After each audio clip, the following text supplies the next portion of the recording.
Growth. जी मनोज जी, भारतीय किसान union चडूली द्वारा हरिद्वार के अंदर चिंतन शिविर का आयोजन किया जा रहा है, क्या कुछ कहना चाहेंगे? देखो, ऐसा है कि ये पर साल जो भी संगठन है किसानों के, वो हरिद्वार में चिंतन शिविर लगाते हैं। और पूरे साल की हमने क्या क्या किसानों के लिए किया, क्या उपलब्धि उसमें रही, क्या संगठन में कमी है, किस तरीका से हम संगठन को सुधार सकते हैं और संगठन को कैसे बढ़ा सकते हैं, किन मुद्दों पे। एक ये क्या है, चिंतन शिविर के साथ साथ ये एक परीक्षण शिविर भी है। हम अपने जो नए कार्यकर्ता हैं, नए पदाधिकारी, उनको ट्रेनिंग के रूप में देते हैं, उनको बताते हैं हमें अपने कैसे कैसे किसानों की लड़ाई लड़नी है और किस प्रकार हमें अपना कार्यक्रम आगे चालू रखने हैं। दूसरा, एक तीर्थ स्थान है, देवभूमि है, इसलिए हमारे किसान हैं, हमारे मजदूर हैं, उस बहाने गंगा के दर्शन भी करते हैं, स्नान भी करते हैं और किसानों का जो चिंतन शिविर उसमें भाग भी लेते हैं।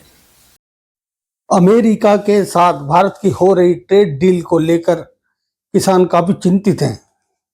मेरा कहना यह, किसान ही चिंतित नहीं, पूरे हिंदुस्तान को चिंतित रहना चाहिए, क्योंकि जो ट्रेड समझौता है ये किसान को नहीं, पूरे हिंदुस्तान की आम जनता को बर्बाद करने वाला है। छोटा सा मैं आपको बता दूं कि इसमें क्या होगा कि अभी अमेरिका के साथ जो समझौता हुआ है, जो डेयरी उत्पाद है, डेयरी उत्पाद में मैं आपको बता देता हूं, हमारे यहाँ दूध पे ले लेते हैं, वो दूध अपना 20 रुपए किलो बेचेंगे आए के, हमारा दूध 80 रुपए किलो है। वो जो 20 रुपए किलो दूध है, वो 20 रुपए किलो दूध जब मिलेगा तो हमारे जो डेयरी उत्पाद है वो सब खत्म हो जाएंगे, अमूल है, पारस है, सब टोटल ये धराशायी हो जाएंगे। और उसके बाद वो 20 रुपए का 200 रुपए का काम करने का करेंगे। अमेरिका क्या है, ईस्ट इंडिया कंपनी की तरह है। जिस प्रकार ईस्ट इंडिया कंपनी हमारे यहाँ आई, हमारे सब चीजों को उन्होंने खत्म कर दिया और देश को गुलाम करने का काम किया, इसीलिए वो हमारे देश में आएंगे, सस्ते में बेचेंगे और हमारे यहाँ की चीजों को खत्म कर देंगे। जब 20 रुपए किलो दूध बिकेगा तो हमारा जो पशुपालक है वो क्या करेगा, पशुओं को, वो पशुओं को खत्म कर देगा, पशुओं को बेच देगा। उसके बाद पशुओं की नस्ल खत्म हो जाएंगी, खेत, वो जो डेयरी उत्पाद है वो काम करना बंद कर देंगे बिल्कुल। उसके बाद जब यहाँ बिल्कुल कृषि और पशुपालन बिल्कुल खत्म हो जाएगा हिंदुस्तान में, उसके बाद फिर आपको गेहूं खाने के लिए नहीं मिलेगा, आपको घी खाने के लिए नहीं मिलेगा, मिलेगा तो बहुत महंगे उस पर मिलेगा। जैसे वेंजुलुआ जो देश था, कितना मालदार देश था, आज भुखमरी के कगार पे है। इसी प्रकार हिंदुस्तान को, भारत को भी अमेरिका उसी हाल पहुंचाने का काम करेगा। जैसे जियो आया, जियो ने क्या काम किया, जियो ने फ्री में दिया नहीं आपको, और धीरे धीरे धीरे धीरे वो कंपनियां उसको बढ़ाते हुए जा रही हैं। ऐसे ही हमारे देश में जब यहाँ का जो लोकल किसान है वो समाप्त हो जाएगा, फिर वो बढ़ाने काम करेंगे।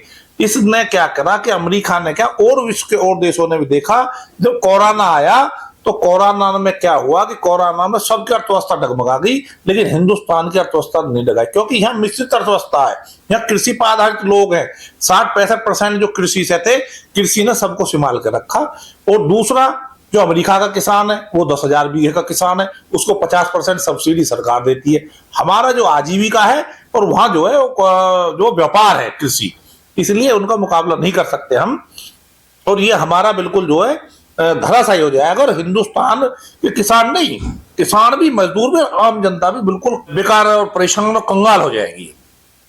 मतलब चिंतन शिविर कहाँ पर होगा, कितने दिन का होगा, कहाँ से इसमें?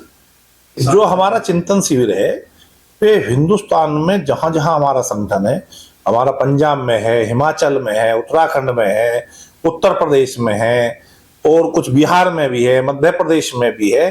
तो और राज्यों के तो लोग थोड़ा दूर के जो हैं वो तो खास लोग आते हैं, प्रदेश अध्यक्ष है, जो महत्वपूर्ण जो लोग है, जिला अध्यक्ष है।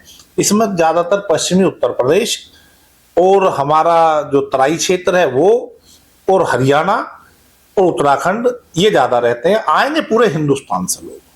क्या डिटेल रहने वाली? 6 और 7 और 8 को वीवीआईपी घाट हरिद्वार में चिंतन शिविर है। 3 दिवसीय चिंतन शिविर होगा। सभी लोगों के वहां भोजन की व्यवस्था है, रुकने की व्यवस्था है, आने जाने की व्यवस्था है, और एक कह सकते हैं कि प्रशिक्षण शिविर है, हमारे ट्रेनिंग सेंटर भी होता है। ये इसमें एक लास्ट सवाल है मनोज जी, इसमें क्या अपील करना चाहेंगे अपने किसानों से? चिंतन शिविर है, मैं तो आम किसान मजदूर सबसे कहूंगा कि आप सब जाए, देवभूमि के दर्शन करें और वहां जो चिंतन शिविर है उसमें आए जो हमारे संगठन से जुड़े हुए वे भी लोग आए, जो संगठन से जुड़े हुए लोग नहीं है वो भी आए और वहां बैठ के हमारी बातों को सुने और उनको फॉलो करें और यूनियनों के साथ जुड़े और इस देश को बचाने का काम करें। अगर इस देश को कोई बचाने का काम कर रहा है तो किसान संगठन है जो देश को बचाने के लिए कर रहे हैं। देश में बहुत बड़ा आक्रोश है, आप देख रहे हैं कि कोई प्लेटफॉर्म अच्छा नहीं मिल रहा। अगर प्लेटफॉर्म मिले तो आप देख रहे नहीं है जो अभी वो एक नई पार्टी बनी है कॉकरोच, उस पर आप देखो कितने फॉलोवर हैं। तो इसीलिए इस देश की सरकारों को चिंता करनी चाहिए कि देश में सरकारों के प्रति बहुत आक्रोश है, लेकिन कोई प्लेटफॉर्म बढ़िया नहीं मिला। अगर प्लेटफॉर्म मिल जाए तो सब सरकारें धराशायी हो जाएंगी। इसीलिए हम सब कहेंगे, सबसे अनुरोध करेंगे, सब लोग चिंतन शिविर में 6, 7, 8 में हमारा चिंतन शिविर हरिद्वार के वीवीआईपी घाट पर लग रहा है। आप सब आए, आपके भोजन की व्यवस्था, आपके रुकने की व्यवस्था और आपके समस्याओं को, जो भी आपकी समस्याएं उनको प्रधानमंत्री और राष्ट्रपति के नाम हमें ज्ञापन तैयार करते हैं, उनसे मांग करते हैं कि इनका समस्याओं का समाधान करें। यही हमारी वहां कार्यक्रम है। आप किसान मजदूर की आवाज को हमेशा उठाते रहते हैं। आपका बहुत बहुत धन्यवाद कि आपने हमारी बात को आम जनता तक पहुंचाने का काम किया। इसके लिए आपके चैनल को और आपको बहुत बहुत धन्यवाद। जय जवान जय किसान। ताजा तरीन खबरों के लिए हमें सब्सक्राइब करें और हमारे बेल आइकन को प्रेस करना ना भूलें।